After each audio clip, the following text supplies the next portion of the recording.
በስመ አብ ወወልድ ወመንፈስ ቅዱስ አሐዱ አምላክ አሜን። የእግዚአብሔርን ቃል የነገሯችሁን ዋኖቻችሁን አስቡ። የኑሯቸውን ፍሬ እየተመለከታችሁ በእምነት ምሰሏቸው። ኢየሱስ ክርስቶስ ትናንትና ዛሬ እስከ ዘላለምም ያው ነው። ልዩ ልዩ በሆነ አይነት በሆነ የእንግዳ ትምህርት አትወሰዱ። ልቦናችሁ በጸጋ ቢጸና መልካም ነው እንጂ በመብል አይደለም። በዚህም የሚሰሩበት አልተጠቀሙም። የሐዋርያ ቅዱስ ጳውሎስ መልእክት ዕብራውያን ክርስቲያኖች በላከበት መልእክቱ ምዕራፍ 13 ቁጥር 7 ልዩ በሆነ እንግዳ ትምህርት አትወሰዱ። ኢየሱስ ክርስቶስ ትናንትም ዛሬም ያው ነው።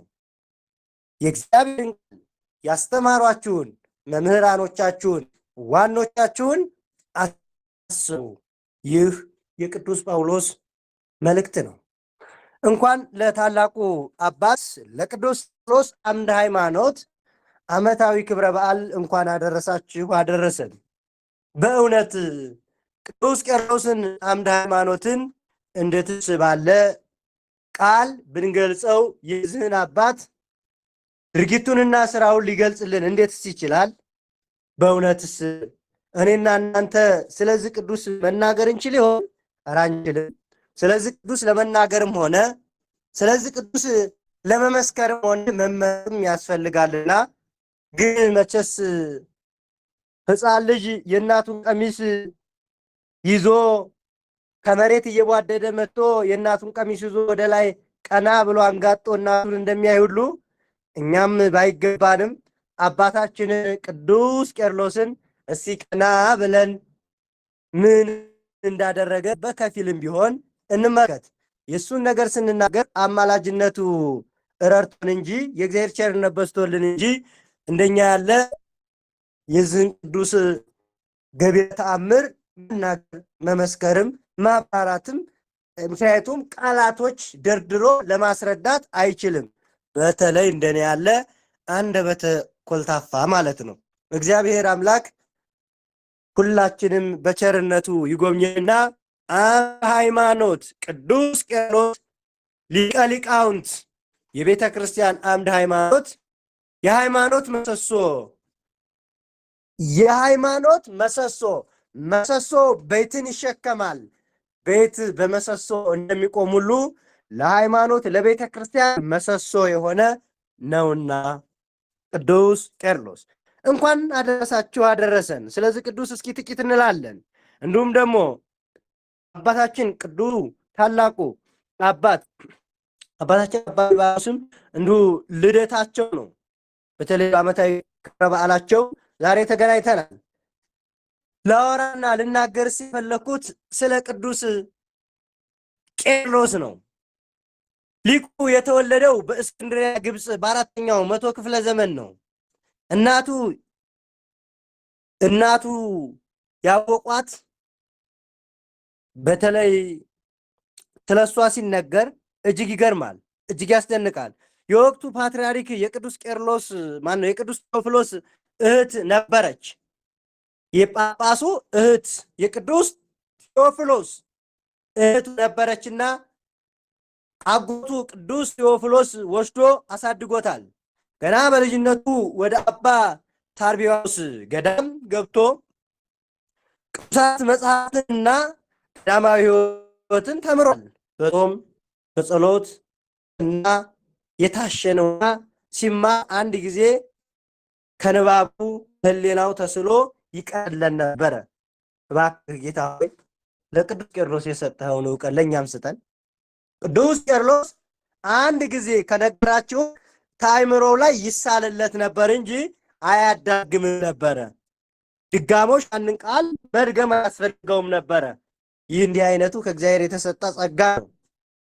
መምህሩ አንድ ከነገረው ሌላ ደግሞ ከልሶ መናገር ለቅዱስ ቄርሎስ አያስፈልገውም ነበረ። ታዲያ ቅዱስ ቴዎፍሎስ ምዕመናንን አስተምርልኝ ብሎ ወደ ከተማ አወጣው። መንፈስ ቅዱስም አድሮበታልና ሲያስተምር ወይ ደግሞ መጽሐፍትን ሲያነብ ከምዕመናን ወገን እንኳን የሚያወራ የሚንቀሳቀስ ቀርቶ የሚቀመጥም አልነበረም። ከጣዕሙ ከስብከቱ ብዛት የተነሳ ቁመው ይሰሙን ነበር። እሱ ሲያስተምር ቁጭ ብሎ የሚሰማ እንኳን አልነበረም። ሌላው ቀርቶ ትንሽዬ እንኳን እዛው ቆሙበት እንቅስቃሴ እንኳን አያደርጉም ነበረ። ሁሉም አፋቸውን ከፍተው ሁሉም እጃቸውን አፋቸው ላይ ጭነው ያዳምጡት ነበረ። ኧረ ባልጨረሰ ይሉት ነበረ። ይህ የሆነው ገና በልጅነቱ ነው። ይገርማል። ከዛም ይህ ታላቅ አባት በ412 አጎቱ የነበረው ፓትርያርክ አባ ቴዎፍሎስ ሲያርፍ ጵጵስና ሊቃውንት ጳጳሳት ሊቃውንት በአንድነት ተሰብስበው ቅዱስ ቄርሎስን መረጡ። የእስክንድሪያም 24ኛ ሊቀ ጳጳስ ሆኖ ተሾመ። በዘመኑ ቤተክርስቲያንን በሱ ዘመን ቤተክርስቲያን አበራች፣ በአሕዛብ ፊትም ተጠራች። በቅድስናው በሊቅነቱ በስብከቱ በድርሰቶቹ በትጋቱ በፍጹም አገልግሎቱ ቤተክርስቲያን የዛን ጊዜ አሸበረቀች። የአስተዳደር አገልግሎት፣ ሐዋርያዊ አገልግሎት፣ ምዕመናንም መጠበቅ፣ ንስሐ እንዲገቡ በእግዚአብሔር ቃል የታነጹ እንዲሆኑ እጅግ የሚገርም ነው። ሕፃን አዋቂ፣ ደቂቅ አይሩክ ሕፃናት ሳይል በአጠቃላይ ሁሉም የቅዱስ ቄርሎስ ተምሮ ቤተክርስቲያንን የሚያገለግል እንጂ ከትሕትና ከወንጌል ጋር አስተባብሮ ቤተክርስቲያን እንዲታሸበረቅ አደረገ። ይገርማል። የሚገርም ነው። አዳ በወቅቱም ስመ ክፉ መናፍቅ እጅግ ክፉ መናፍቅ የተነሳበት ዘመን ነበር። ግን አንድ መናፍቅ መጣ። እሱም ንስጥሮስ ተነስቶ የእስያን አብያተ ክርስቲያናት አወካቸው። ትምህርቱ ክርስቶስን ሁለት አካል ሎቱ ስብሐት ሁለት አካል ባህሪ ነው። ሎቱ ስብሐት ምስጋና ለስሙንና ሁለት ባህሪ ነው አለ ንስጥሮስ በሚል ነበረ። በእውነት አለ።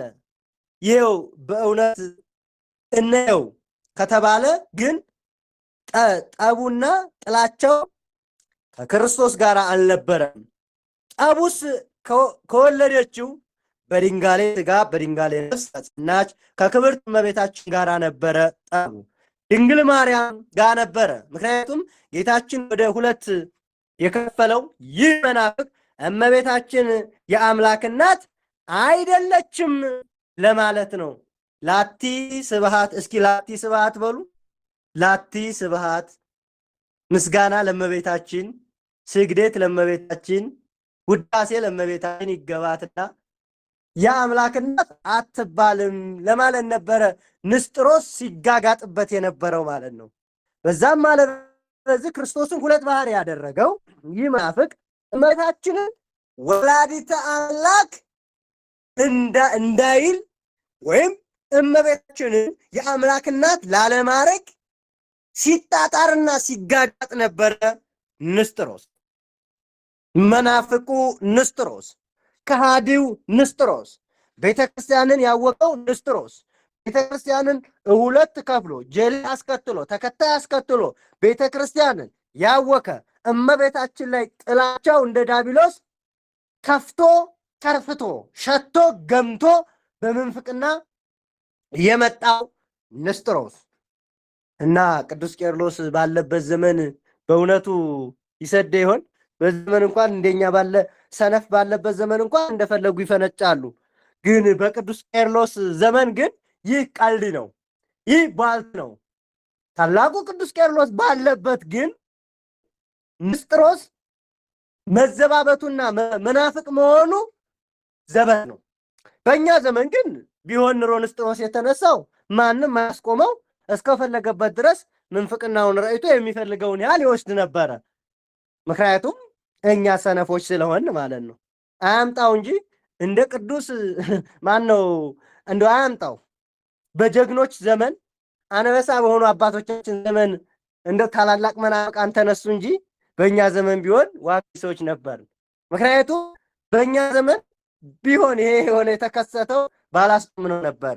ምክንያቱም አሁንም እንኳን በነገራችን ላይ በዚህ ዘመን አሁን መናፍቃን አሉ፣ ምንም የማያውቁ ከሕፃን ልጅ ያነሱ ናቸው።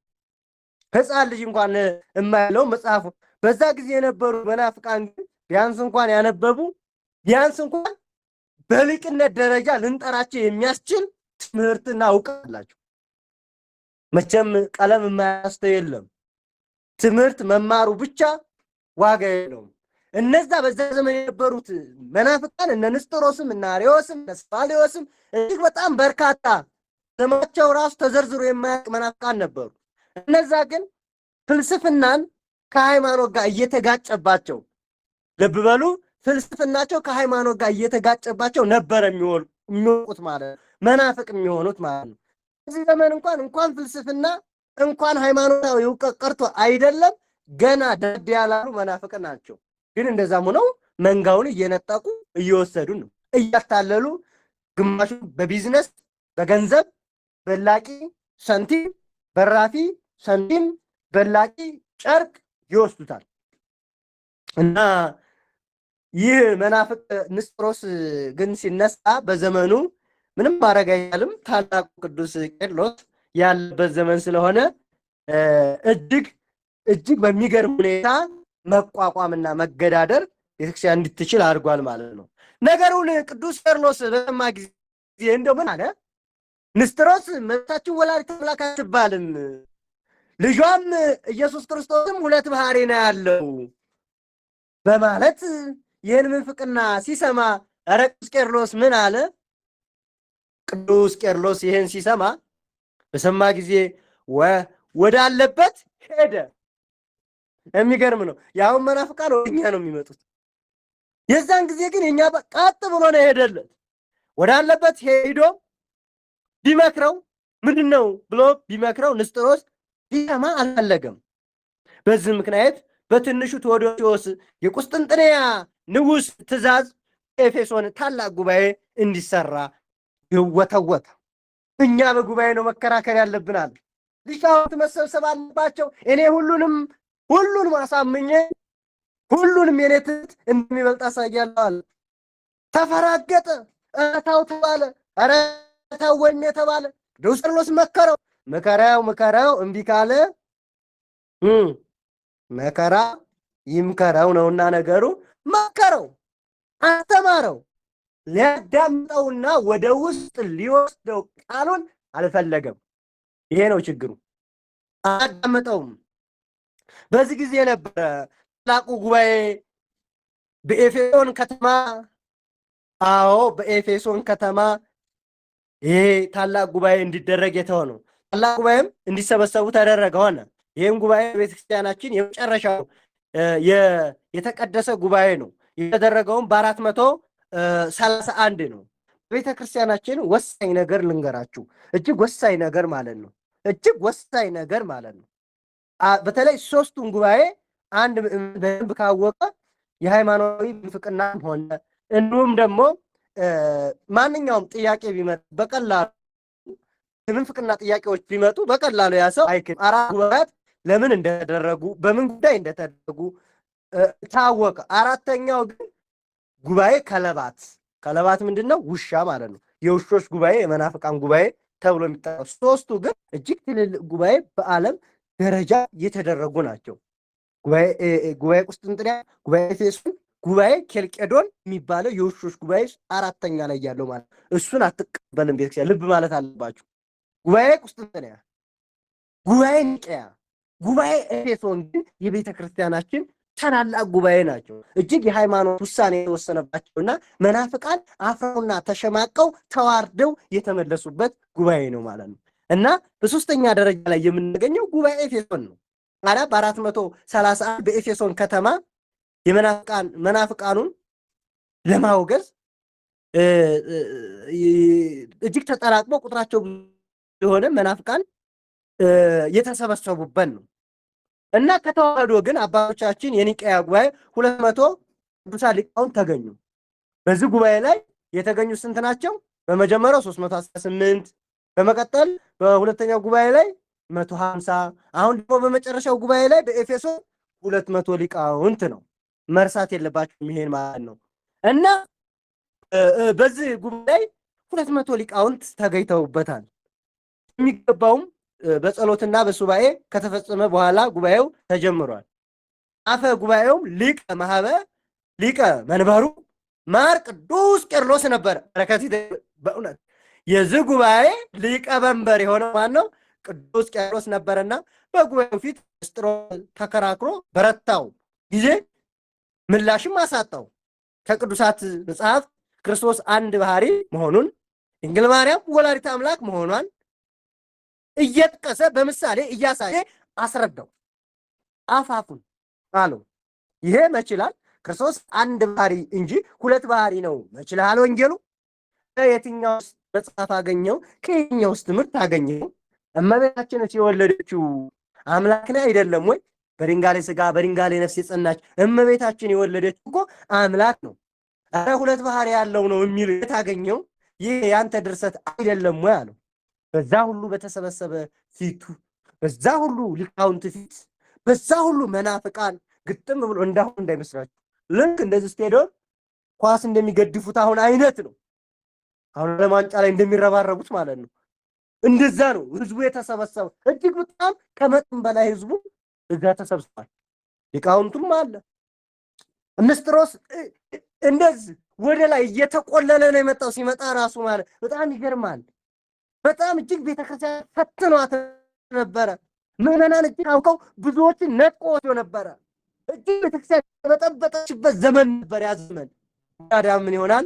ታላቁ ቅዱስ ቄርሎስ ነውና ያለው ይህንን በረታው ጊዜ አፉን አስያዘው። የሰይጣን ማደሪያ ማይደረ ሰይጣን ንስጥሮስ ግን እምቢ አላምንም አለ በማለቱ ተወግዞ ተለየ። ቅዱሳን ሊቃውንትም ቅዱስ ቄርሎስ አዳ ሊቃውንቱ ቄርሎስን አርቅቀው ማለትም አርቀው 12 አንቀጽ ያለውን አዘጋጁልን። ይህንን አሁንም እንጸልየውን ጸሎት 12 አንቀጾች አዘጋጅተው ወደ ዓለም ሁሉ ላኩ። እነዚህም አንቀጾች ዛሬ በሊቃውንቱ እጅ አሉ፣ ይነበባሉ፣ ይተረጎማሉ። እነዚህም አንዱ ድንግል ማርያም ተኦዶኮስ፣ ይችን ቃል ያዟት ማለት ነው። ይቺ አንደኛዋ መጽሐፍ ናት። ታኦዶኮስ ማለት ነው? የእግዚአብሔር እናት ማለት ነው። የእግዚአብሔር እናት የሚል ነው አንደኛው እመቤታችን፣ ሁለተኛ ወላዲተ አምላክ፣ እንዲሁም ዘላለማዊ ድንግል ፍጽምት ንጽሕትና አማላጅ በሚሉ ማመን ለሰማያዊ ርስት የሚያበቃ በጎ ሃይማኖት ነውና ይህንን የእመቤታችንን ወላዲተ አምላክ ታኦዶኮስ የሚለውን አንቀጽ አንደኛው በተለይ የቤታችን አማላጅነቷ በ200 ሊቃውንት በተለይ በቅዱስ ቄርሎስ ጸሐፊነት አርቅቀው ለዓለም እንዲበተንና መናፍቃን ሲመጡ እንድንመልስበት አድርገው ይህን ስራ አሰሩ። በጉባኤው ከተጠናቀቀ በኋላ ቅዱስ ቄርሎስ ንስጥሮስን ጠርቶ በድንግል ማርያም እርሷ ከልጇ ታስታርቃለች ብለው በድጋሚ እምቢ አለው።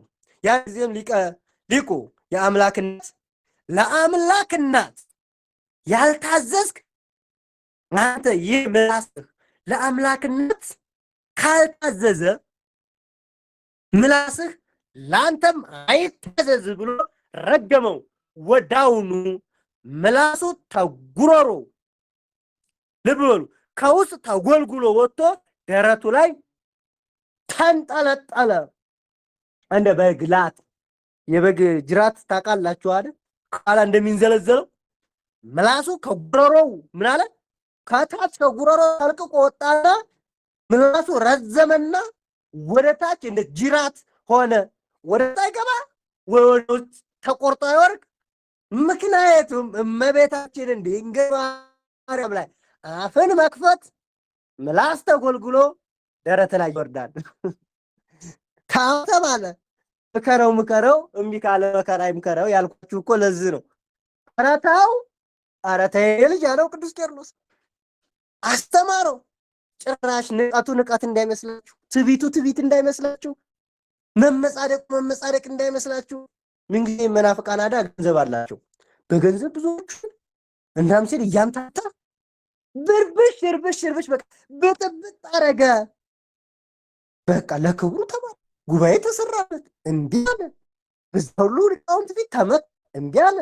ከጉባኤ ወጣ፣ ረቶ ወጣ፣ ተወገዘ፣ ረታው ተባለ። አሁን እንግዲያስ እንደዛ ከሆንክ እንደዚህ እየዞርክ እየለፈለፍክ እንደ ፍየል እየለፈለፍክ የምታስተምርበት ምላስህ ለድንግል ማርያም ያልታዘዘ እሷን ያላመሰገነ ወላዲት አምላክ ያላለ ምላስ ለአንተ አይታዘዝ ሲለው ቅዱስ ቄርሎስ ተጎልጉሎ ወጥቶ ደረቱ ላይ ምንም ማድረግ አይቻልም።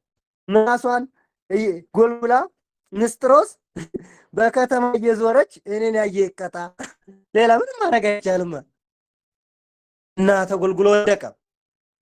እንደ ውሻ እየተዝረከረከ ሂዶ ከወዳጆቹ ጋር ቁሞ ሳለ መሬት ተከፍታ ውጣዋለች። የንስጥሮስ መጨረሻ ምን ሆነ? የሚገርመው ነገር ያ ምላሱ እያንዘለዘለ ከመናፍቃኖቹ እየሮጠ ሄደ ማለት በከተማው እየሮጠ ሄደ። ሰው ሁሉ እየሳቀበት እየሄደና እዛ ጋር አሁንም እኮ በዛን ሰዓት ያን ሲያይ ይቅርታ ቢጠይቅ እኮ የመዳን እድሉ ነበር። አሁን ሂዶ እንደዛ ሆኖ ከነሱ ጋር ቁሞ ሳለ ጓደኞቹም እሱም መሰሎቹም ግብረ አበሮቹም በአንድነት እንደ ዳታንና እንደ አቤሮን መሬት ሁለት ተከፈተችና ዋጠችው። መጨረሻው ንስጥሮስ ይሄ ነው። ቅዱስ ቄርሎስ ግን 32 ዘመናት በመንበሩ ላይ አገልግሎ ፍሬ ትሩፋቱ በስቶ እጅግ ብዙ ድርሰቶችን ደርሶ ድርሰቶቹም 444 ማነው ድርሰቶቹም እጅግ ብዙና በቤተክርስቲያናችን የታወቁ ሆኑ። የቅዱስ ቄርሎስም ድርሰቶች በቤተክርስቲያናችን ለመናፍቃንና ለትምህርት ለተግሳጽ ሌሎችንም ጭምር የሚሆኑ ናቸው። አዳ ይህ ታላቅ አባት ብዙ ድርሰቶችን ከደረሰ በኋላ በ444 ዓም በዚች ቀን አርፏል። ከድርሰቶቹም ቅዳሴ አንዱ ቅዳሴው ደርሷል። ቄርሎስ የቄርሎስ ማለት ነው። ተረፈ ቄርሎስ ይጠቀሳል። አንዱ ምንድነው? ተረፈ ቄርሎስ የሚባለው መጽሐፍ ይጠቀሳሉ። የጌታችን የኢየሱስ ክርስቶስ አምላክነቱንና የእናቱን የድንግል ማርያምን እናትነት እጅግ በሚገርም ሁኔታ የመሰከረና ያስተማረ መናፍቃንን ጸጥ ያደረገ ታላቁ ቅዱስ ቄርሎስ ምንኛ ታላቅ ነው! ታላቁ ቅዱስ ቄርሎስ እንዴት ይገርማል! እንዴት ያስደንቃል! የታላቅ አባት እጅግ የሚገርምና የሚያስደንቅ ነው። መናፍቃኖችን አፋቸውን ያዘጋ እንዳም ሲሉ ምላስን ጎልጉሎ የሚጥል ቅዱስ ቄርሎስ ቅዱስ ቄርሎስ ታምረኛ ነው። ቅዱስ ቄርሎስ ትምህርቱ እጅግ የሚገርም ነው። በትምህርቱ ምዕመናንን አንጾ ቤተክርስቲያንን ከፍ አድርገው ቤተክርስቲያን ማህቶት አንድ የሆነ ቅዱስ ቄርሎስ ነው። ቅዱስ ቄርሎስ በነበረበት ዘመን መናፍቃን መድረሻ ያጡበት የተጩበት ዘመን ነው። የሰይጣን ግብረ አበሮች ማህደረ ሰይጣን ንስጥሮስ ቤተክርስቲያን አውቆ ለሀገርም አስቸግሮ በነበረበት ዘመን አሁን ያዘጋውና ምላሱን የጎለጎለው ይሄው ታላቅ አባት ነው። ይህን አባት ታዲያ እንዴት ገልጸዋለን? ይህንን አባት እንዴት ብለን ነው የምናስረዳው ያልኩት ለዛ ነው። ይሄ ስራውና ይሄ ገቢረ ተአምሩ እጅግ የሚደንቅ ነው እና ደከመኛ 24 ሰዓት ይደክማል፣ ይወጣል፣ ይወርዳል። ለማስተማር ለመጻፍ ነው፣ ለመቀደስ፣ ለማቁረብ፣ ለማጥመቅ ነው። እንዲሁም ደግሞ ምዕመናንን ለመጠየቅ፣ የታመሙትን ለመጠየቅ፣ የተቸገሩትን ለማጽናናት፣ የሞተባቸው እናት አባት የሌላቸው ለማጽናናት የሚተጋ ዛሬ እኔና እናንተ የምንተጋው ለምንድን ነው?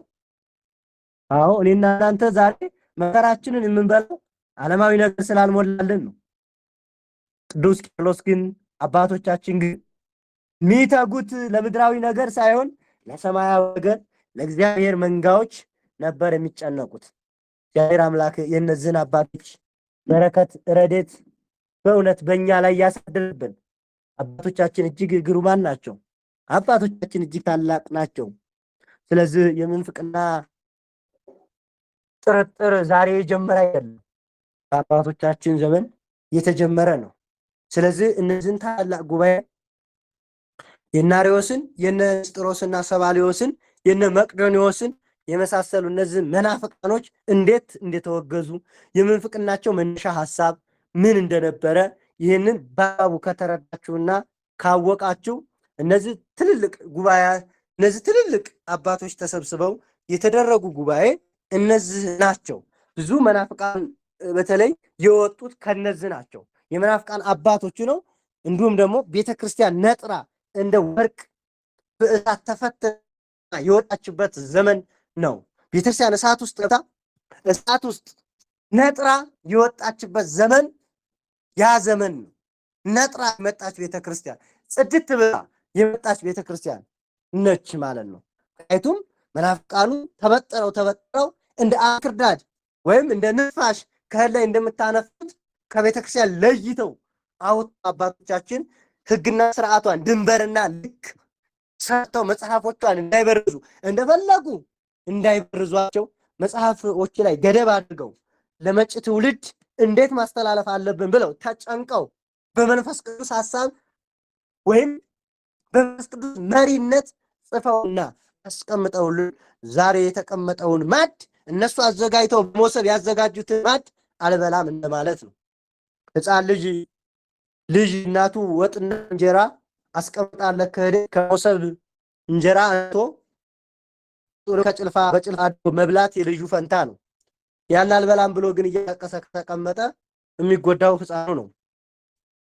ስለዚህ እኔና እናንተም የአባቶች ልጆች ሆነን ሳለን የተቀመጠልን በመሶብ እንጀራ በድስት ወጥ አንስተን መብላት ያቃተን እኛ የእሳት ልጅ አመድ ይሆንናል። አባቶቻችን እሳት ናቸው፣ ግን እሳትን ይወልዳል።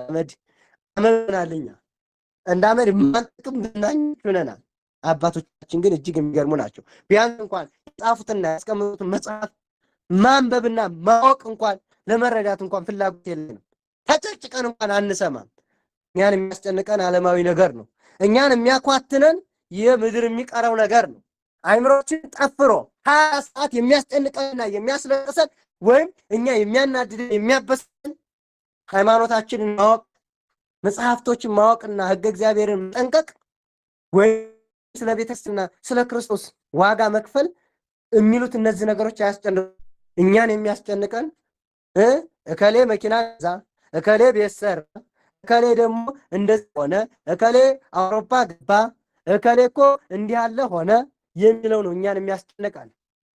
የሚያስጨንቀን እኛ ምድራዊ ነገር ነው። ጧት ታይቶ ማታ ለሚጠፋ እንደ እንፋሎት ለሆነው ዓለም እሱ ነው የሚያስጨንቀን። ምድራዊ ነገር ነው የሚያስጨንቀን። 24 ሰዓት የሚያስጨንቀን። ስለ ሃይማኖት እንደዚህ የለም፣ አንጨነቅም። አንድ የቅዱስ ቄርሎስን ወይ ከሊቃውንቱ አንድ መጽሐፍ ገዝቼ ላንብብ ብለን አይደለም እኛ የምናስበው። አንድ እንዴት ያለ ስልክ ልግዛ ብለን ነው እኛ የሚያስጨንቀን። እንዴት ያለ ፋሽን ልብስ መጣ፣ ይሄኛውን ብገዛው የትኛውን ጫማ ያምራል።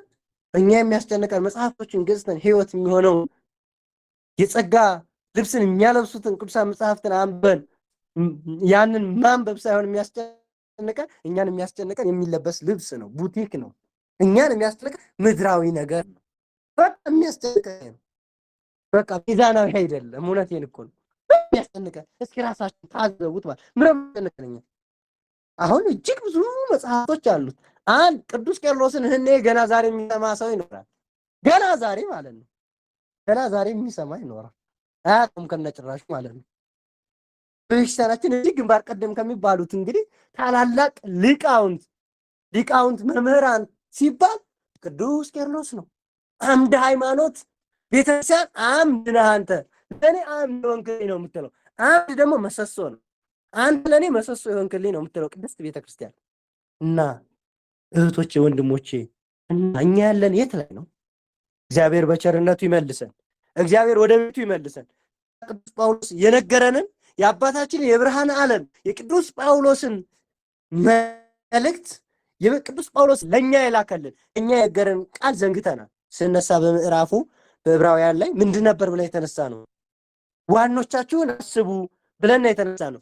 የእግዚአብሔርን ቃል የነገሯችሁን ዋኖቻችሁን አስቡ ተብለናል። ዋኖቻችንን አስበናል። መምህራንን አስበን እናውቃለን። መምህራን እንደው ለአገልግሎታቸው እንገዛቸው ብላችሁ ታውቃላችሁ? ለእናንተ ጥያቄ። የእግዚአብሔርን ቃል የነገሯችሁን ዋህኖቻችሁን ግን ምን በሉ ብሏል? አስቧቸው። የኑሯቸውንም ፍሬ እየተመለከታችሁ ትምህርታቸውን፣ ትትናቸውን፣ አገልግሎታቸውን እየተመለከታችሁ በእምነት ምሰሏቸው። ኢየሱስ ክርስቶስ ትናንትና ዛሬ እስከ ዘላለሙም ያው ነው። ልዩ ልዩ በሆነ በእንግዳ ትምህርት አትወሰዱ። ልባችሁ በጸጋ ቢጸና መልካም ነው እንጂ በበላ አይደለም። በዝም የሚታክቱ የሚደክሙ ስለመብል፣ ስለሚጠጣ፣ ስለ ምድር ወይም ምድራዊ ነገር ስለሚጨነቁ እነሱ አልተጠቀሙበትም እና ይህ ቃል ዕብራውያን 13:7 ላይ ያለ ቃል ነው። ይህ ቃል ቀላል ቃል አይደለም። ስለዚህ የመብል የመጠጥ የቁሳዊ ነገር እነዚህ ያሰቡ አልተጠቀሙም። አባቶቻቸውን ግን የሰሙ የእምነታቸውን ፍሬ አይተው የተከተሉ እነሱ ተጠቅመዋል። ስለዚህ እኒህን ቅዱሳን ማወቅ፣ እንዲህ አይነቱ ሊቅ ማወቅ ከኔና ከአንተ ይጠበቃል። ስለዚህ የዝክረ ቅዱሳን ዋና ዓላማውም እንዲህ አይነት ቅዱሳንን ገልጦ ማውጣት ነው። ለዛ ነው ሁልጊዜ የምንደጋግማት ይችን ቃል ፍቅር ይግበረኒ ከመ እነግር ዜናሁ ለቅዱሳን፣ የቅዱሳንን ዜና እንናገር ዘንድ አገልግሎታቸው፣ ስራቸው፣ ተግባራቸው ያስገድደናል። ፍቅራቸው ይጣራል። ዛሬም መጽሐፎቻቸው ይጣራሉ። ዛሬም እኔና እናንተን ይጣራሉ። ልጄ ሆይ እያለ ይጣራል። ቅዱስ ቄርሎስ፣ ቅዱስ ዮሐንስ፣ ቅዱስ አትናቴዎስ ይጣራል። ዛሬም አባ ጋስጫ ጊዮርጊስ ይጣራሉ። ዛሬ ሊቃውንቱ ይጣራሉ። እጅግ ታላላቅ ሊቃውንት በቤተክርስቲያን በሊቅነት ደረጃ በእውቀት ደረጃ ይጣራሉ። ግን አቤት አንልምኛ። እግዚአብሔር ልቦናችንን ይመልስ። የቅዱስ ቄርሎስ በረከቱ ምልጃ ጸሎቱ ከሁላችን ጋር ይሁን።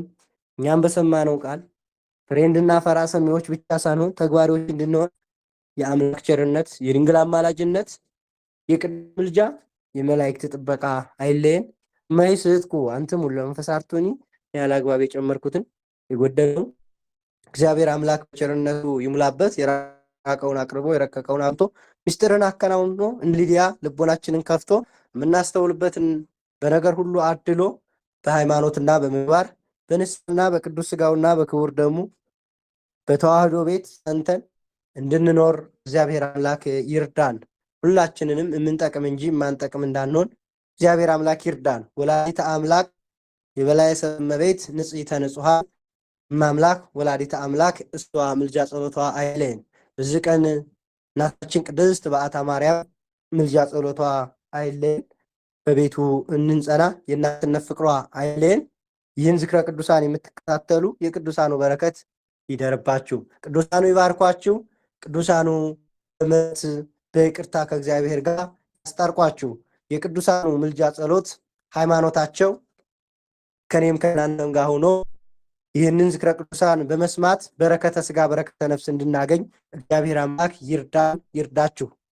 ይህንን ትምህርት ሁሉ ጊዜም ወደ እናንተ ጋር እንድናቀርብ ይህ ትምህርት ዝክረ ቅዱሳን እንዲዘከር የረዳንም እግዚአብሔር አምላክ የተመሰገነ ሁሌም እንዳናቋርጠው ስለ ቅዱሳን እየሰማ በሚያጽናናውና በሚያበረታው እንዲሁም ደግሞ ከድካማችንና ከዝለታችን የምንጽናናበት በእምነታችን ላይ ብርቶች እንድንሆን የሚደግፈን የቅዱሳን ሕይወታቸውን እንናገር ዘንድ እውቀቱን፣ ማስተዋሉን፣ ብርታቱን፣ ጊዜውን በነገር ሁሉ መድኃኔ ዓለም ሁሌም ያድልን።